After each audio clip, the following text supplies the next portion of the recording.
Mathieu de Villemorin, tu es le petit-neveu de Louise de Villemorin, célèbre femme écrivain qui a vécu avec André Malraux dans sa demeure de Verrières, où elle est enterrée sous un cerisier dans son jardin.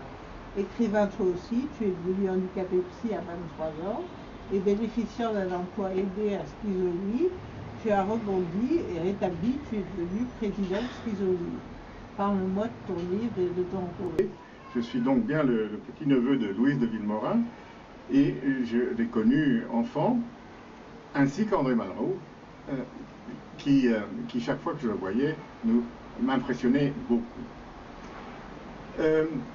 Mon enfance, ma vie d'étudiant, mon service militaire, nous n'allons pas en parler trop longtemps, si ce n'est que tout s'est bien passé, dirais-je. Mais à l'âge donc de 22 ans, je pars au Brésil, et c'est là, en effet, à 23 ans, 10 mois plus tard, que je tombe malade, pour la première fois.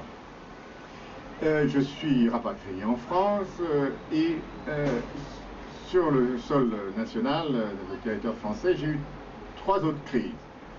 La première était donc en 83, à Rio, au Brésil, toujours.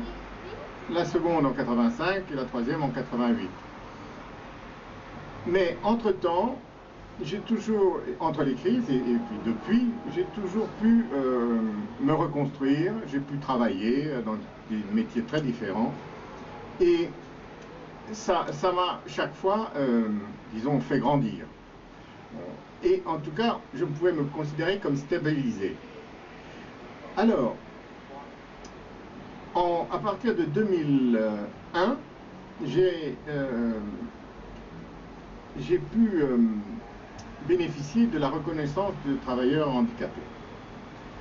Et j'ai travaillé dans une fondation comme homme d'entretien.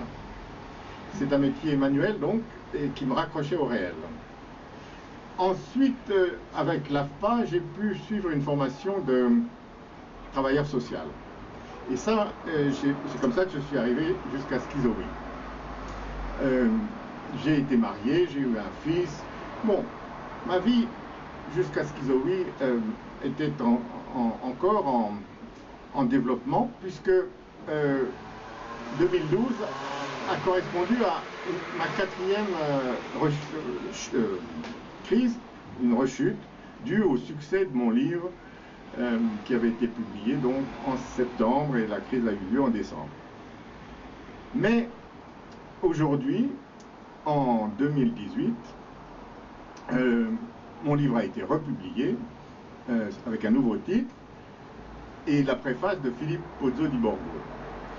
On peut dire que je suis rétabli, c'est-à-dire que je prendrai toujours des médicaments et que je serai toujours suivi, mais que l'estime de soi, en tout cas celle que je me porte, est restauré, et que mon rôle de président serait d'être utile à cette cause que Schizolie défend, la déstigmatisation, la prise en charge rapide, toutes des choses importantes qui me tiennent à cœur, et ensuite de pouvoir en effet faire connaître cette association et qu'elle puisse représenter le maximum de personnes, et nous accueillons tous ceux qui sont de bonne volonté.